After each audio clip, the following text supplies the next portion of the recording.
सोलंबर के अलग अलग कोनों से, प्रतापगढ़ के अलग अलग कोनों से और डूंगरपुर के अलग अलग क्षेत्र से तमाम जो साथी आज समर्थन करने आए हैं, उनका मैं हृदय की गहराई से बहुत बहुत धन्यवाद करता हूं।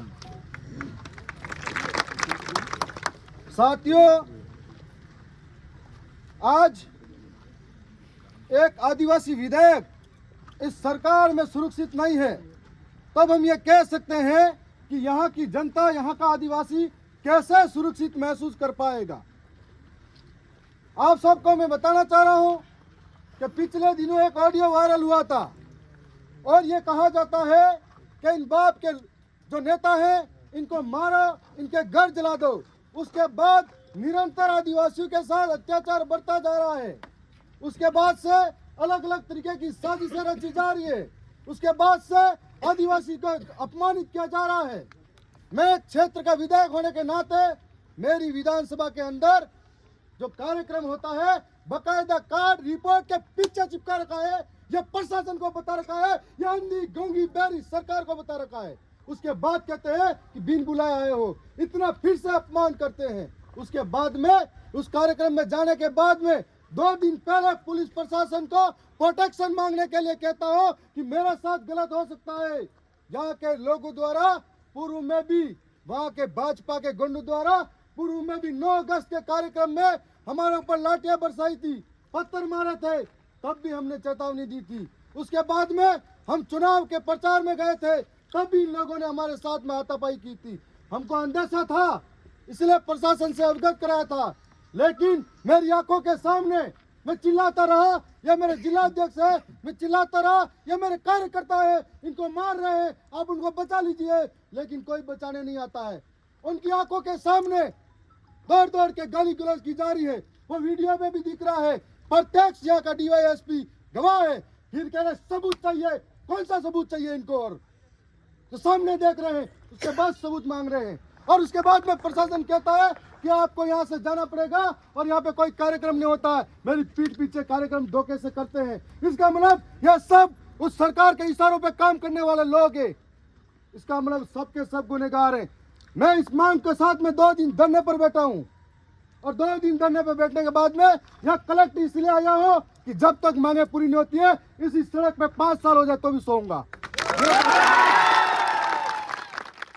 और 3 दिन हो गए, आपने देखा होगा लसाड़िया के अंदर इनको तब कोई जांच की जरूरत नहीं पड़ी थी। कोई प्रतिमा के माला डालने पर 1 घंटे में आदेश लेके आ जाते हैं इनको निलंबित करने का।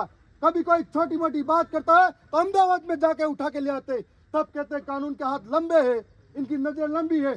आज कहाँ गई इनकी नजरें, इनके हाथ लंबे कहाँ गए? यह बात हम पूछना चाहते हैं कि झूठे और भ्रम फैलाने वाली बातें हमारे सामने नहीं होनी चाहिए। मैं आज सीधा तरीके से, हम लोग ज्ञापन देने जा रहे थे, हमको रोका, कौन से आदेश के तहत रोका गया, यह हम आपसे पूछना चाहते हैं। आज ज्ञापन देने के लिए आए हैं, मैं नहीं जाऊंगा यहाँ से आगे, लेकिन हमको रोका तो किस आदेश के तहत रोका? हमारे लोगों के साथ में बीच में आकर जिन्होंने गुंडागर्दी की है, जो वर्दी के बेस में गुंडे छिपे हुए हैं, वो सामने है, बताए कि क्यों मुक्केबाजी की हमारे लोगों के साथ में। ये हमको उकसाने की कोशिश की जा रही है।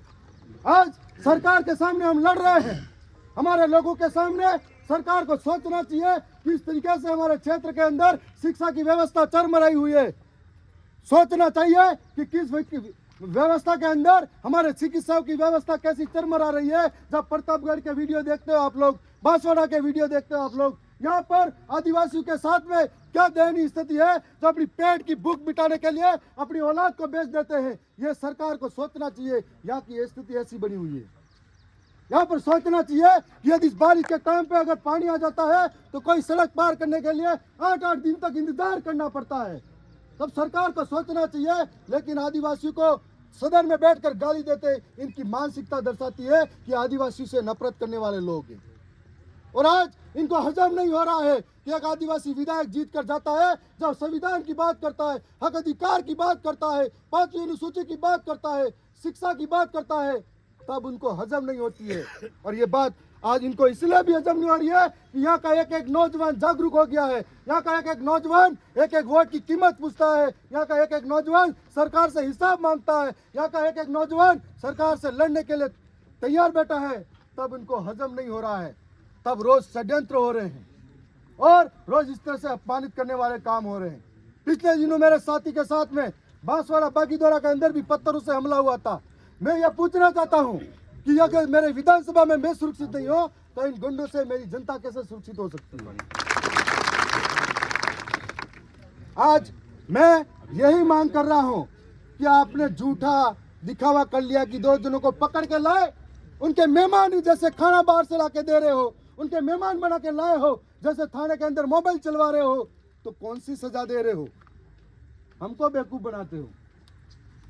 मेरा अपमान नहीं किया है, दरियावत की 2.5 लाख जनता का अपमान किया है और ये बदला लेने के लिए हम बैठे हैं।